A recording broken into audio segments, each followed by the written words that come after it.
जिस गैर बराबरी की व्यवस्था के खिलाफ हमने संघर्ष किया, बाबा साहब ने संघर्ष किया, हमारे महापुरुषों ने संघर्ष किया, मान्यवर कांशीराम साहब ने संघर्ष किया, उस विचारधारा को उन्होंने छोड़ने का काम किया।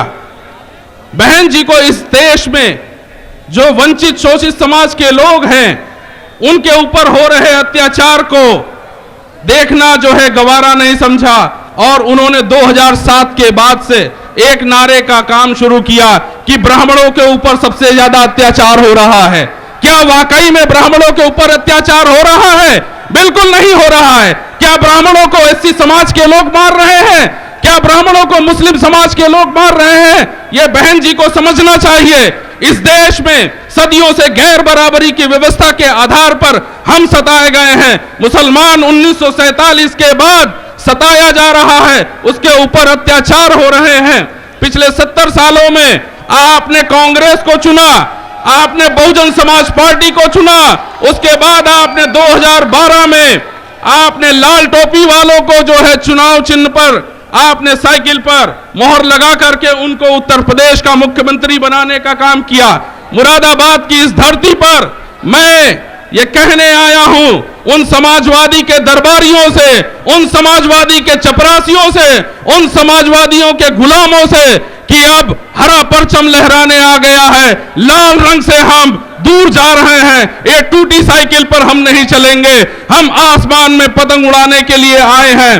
2012 में जब आपने मुलायम सिंह को समर्थन दिया तो आपने ये देखा कि 2013 में मुजफ्फरनगर में किस तरह की दंगे हुए, मुसलमानों के साथ अत्याचार हुआ और उसी दंगे के दौरान आप ये देखते हैं कि अखिलेश यादव जी अपने सफाई में नंगा नाच देखने का काम कर रहे थे। उसी दौरान मुसलमान ठंड की इंतहा करते हुए उन टेंटों में कांप रहे थे और अखिलेश यादव जी को दिखाई नहीं दिया। मुसलमानों के दर्द को वो पहचान नहीं पाए हैं। अब वक्त आ चुका है कि आपकी आवाज आपके बीच में आ चुकी है, आप उनको सुनिए और उनकी बात को जो है अमल करिए। और इस वक्त को अगर आज आपने नहीं समझा तो आप गुलामी के जो है दीवारों में फिर से चुन दिए जाएंगे। मैं बहुत बहुत शुक्रिया। संचालन कर रहे हैं हमारे भाई जकी साहब, मंच पर बैठे प्रदेश अध्यक्ष माननीय शौकत अली साहब का मैं इस्तकबाल करता हूं।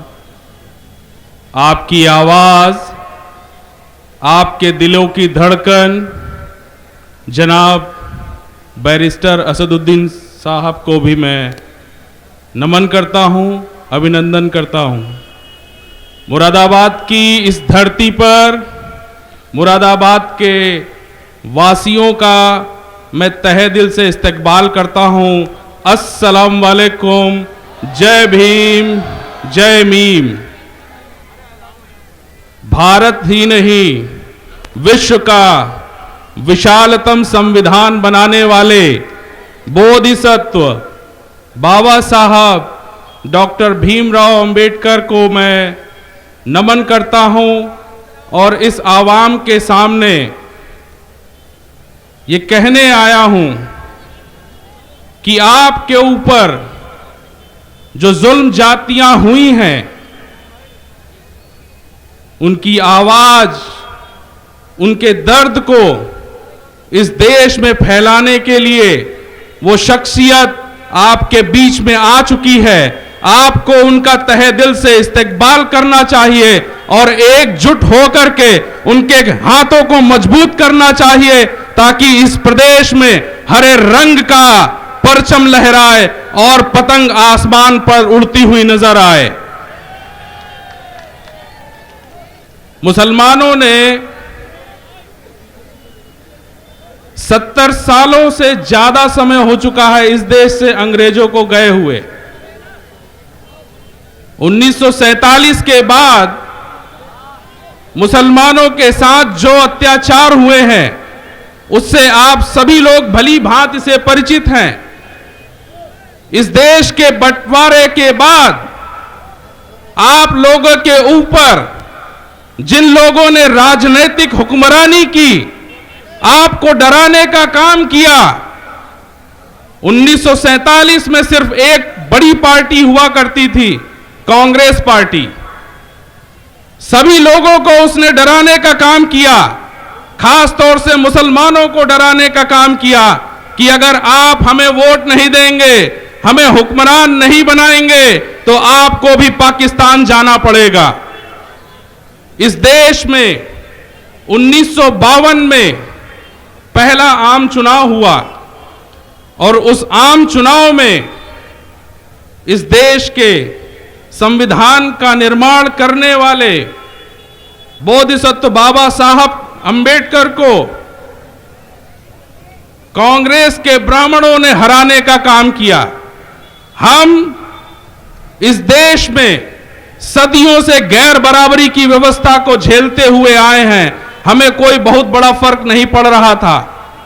लेकिन 1952 के बाद कांग्रेस के ब्राह्मणों ने यह बताने का काम किया कि इस देश की संसद में चमार और अछूत नहीं जा सकता है। तो आप ये समझ सकते हैं कि मुसलमानों के साथ किस तरह का उनका व्यवहार रहा होगा। बाबा साहब के जाने के बाद इस देश के अछूतों ने, एससी समाज के लोगों ने अपनी लड़ाई को जारी रखा, लेकिन बहुत आगे तक नहीं बढ़ पाए। साथ ही साथ मुसलमानों ने भी अपनी बात रखी, लेकिन अपने बीच से किसी चेहरे को आगे नहीं किया और कांग्रेस का साथ दिया। कांग्रेस का साथ एससी समाज ने और मुस्लिम समाज ने दिया। लेकिन हमने अपनी स्थिति को समझा और हमारे बीच में एक महान चेहरा आया जिसे हम मान्यवर कांशीराम साहब के नाम से जानते हैं। उन्होंने इस देश में सदियों से चल रही गैर बराबरी की व्यवस्था के आधार पर जो अत्याचार हो रहे थे उनको खत्म करने के लिए संघर्ष किया, आंदोलन किया और उन्होंने कहा कि इस देश में गैर बराबरी की व्यवस्था को समाप्त करके हम इस देश में समता मूलक समाज की स्थापना करेंगे, इस देश में संविधान की स्थापना करेंगे, संविधान का राज लाएंगे ताकि इस देश के हर एक नागरिक को शिक्षा मिल सके, इस देश के हर एक नागरिक को रोजगार मिल सके, इस देश के हर एक नागरिक को अच्छा स्वास्थ्य की सुविधाएं मिल सके। इसी उद्देश्यों को पूर्ण करने के लिए मान्यवर कांशीराम साहब ने संघर्ष किया और उनके इस संघर्ष के साथ साथ एससी समाज जुड़ने लगा, ओबीसी समाज जुड़ने लगा, वो अपने अधिकारों को जानने लगा। कांशीराम साहब के साथ मुसलमानों ने कंधे से कंधा मिलाकर के काम किया और इस देश के सबसे बड़े उत्तर प्रदेश में अछूत और चमार कहे जाने वाले एक महिला को इस उत्तर प्रदेश में 4 बार मुख्यमंत्री बनाने का काम किया। इसके लिए मैं मुसलमानों का बहुत बहुत धन्यवाद करता हूं कि उन्होंने बहुजन समाज पार्टी के संघर्ष के साथ उन्होंने संघर्ष जारी रखा। लेकिन 2007 में कांशीराम साहब के जाने के बाद बहुजन समाज पार्टी में बाबा साहब की विचारधारा को नकार दिया, कांशीराम साहब के संघर्षों को नकार दिया और 2007 के बाद नई जो बहुजन समाज पार्टी आई उसने अपनी विचारधारा में गैर बराबरी की व्यवस्था की विचारधारा को शामिल किया, ब्राह्मणवादी व्यवस्था को फिर से शामिल किया और उनके शामिल होने के साथ सबसे ज्यादा नुकसान अगर किसी समाज को हुआ है राजनैतिक तौर से, सामाजिक तौर से, तो एक जात की बात अगर मैं कहूं तो कांशीराम साहब अपने समय में जब आंदोलन कर रहे थे तो ये कहा जाता था कि ये चमारों की पार्टी है। 2007 में बहुजन समाज पार्टी की जब सरकार बनी तो सबसे ज्यादा नुकसान चमार समाज को उठाना पड़ा और उसका खामियाजा आज भी हम भुगत रहे हैं। पिछले महीने हमारे बीच माननीय जनाब बैरिस्टर असदुद्दीन ओवैसी साहब आ चुके हैं। मैं उनके स्वागत के लिए आप सब लोगों से कहूंगा कि उनका तहे दिल से इस्तकबाल करने का काम करें, उनको यह दिखाएं कि मुरादाबाद की जनता आपके साथ है, मुरादाबाद के लोग आपके साथ हैं। मुरादाबाद में अब हरे रंग का परचम लहराएगा। मुरादाबाद अब पूरी पतंग के साथ जो है आसमान को ढक लेगा। हमारे बीच में आपकी आवाज, आपके रहनुमा, आपके नेता आ चुके हैं। जल्द से जल्द वो मंच पर आने वाले हैं। मैं चाहता हूं कि जोरदार आवाज में उनका स्वागत किया जाए। माननीय जनाब असदुद्दीन ओवैसी साहब जिंदाबाद। देखो देखो कौन आया, देखो देखो कौन आया। ऑल इंडिया मजलिस इत्तेहादुल मुस्लिमीन जिंदाबाद, ऑल इंडिया मजलिस इत्तेहादुल मुस्लिमीन जिंदाबाद। बैरिस्टर असदुद्दीन ओवैसी जिंदाबाद, बैरिस्टर असदुद्दीन ओवैसी जिंदाबाद। देखो देखो कौन आया, देखो देखो कौन आया, देखो देखो कौन आया। ऑल इंडिया मजलिस इत्तेहादुल मुस्लिमीन जिंदाबाद, ऑल इंडिया मजलिस इत्तेहादुल मुस्लिमीन जिंदाबाद। बैरिस्टर असदुद्दीन ओवैसी जिंदाबाद, बैरिस्टर असदुद्दीन ओवैसी जिंदाबाद, बैरिस्टर असदुद्दीन ओवैसी जिंदाबाद। देखो देखो कौन आया। बहुत बहुत शुक्रिया। एक बार फिर से हमारे बीच में आपकी आवाज आ चुके हैं। जल्द ही हम उनको सुनने का काम आपके सामने शुरू होगा। मैं आपके बीच कह रहा था कि 2007 से 12 की जो सरकार बनी, उस सरकार में सबसे ज्यादा जो अत्याचार हुए, एससी समाज के ऊपर अत्याचार शुरू हुए और बहन जी को यह समझ में नहीं आया।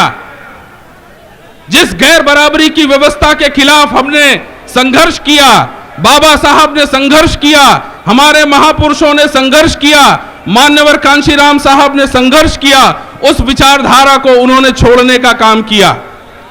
बहन जी को इस देश में जो वंचित शोषित समाज के लोग हैं, उनके ऊपर हो रहे अत्याचार को देखना जो है गवारा नहीं समझा और उन्होंने 2007 के बाद से एक नारे का काम शुरू किया कि ब्राह्मणों के ऊपर सबसे ज्यादा अत्याचार हो रहा है। क्या वाकई में ब्राह्मणों के ऊपर अत्याचार हो रहा है? बिल्कुल नहीं हो रहा है। क्या ब्राह्मणों को एससी समाज के लोग मार रहे हैं? क्या ब्राह्मणों को मुस्लिम समाज के लोग मार रहे हैं? यह बहन जी को समझना चाहिए।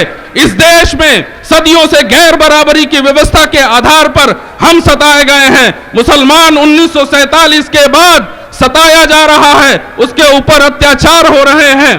पिछले 70 सालों में आपने कांग्रेस को चुना, आपने बहुजन समाज पार्टी को चुना, उसके बाद आपने 2012 में आपने लाल टोपी वालों को जो है चुनाव चिन्ह पर आपने साइकिल पर मोहर लगा करके उनको उत्तर प्रदेश का मुख्यमंत्री बनाने का काम किया।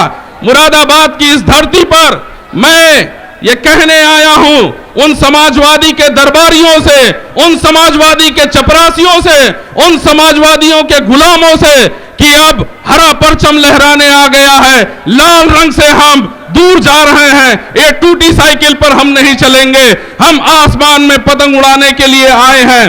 2012 में जब आपने मुलायम सिंह को समर्थन दिया तो आपने ये देखा कि 2013 में मुजफ्फरनगर में किस तरह की दंगे हुए, मुसलमानों के साथ अत्याचार हुआ और उसी दंगे के दौरान आप ये देखते हैं कि अखिलेश यादव जी अपने सफाई में नंगा नाच देखने का काम कर रहे थे। उसी दौरान मुसलमान ठंड की इंतहा करते हुए उन टेंटों में कांप रहे थे और अखिलेश यादव जी को दिखाई नहीं दिया।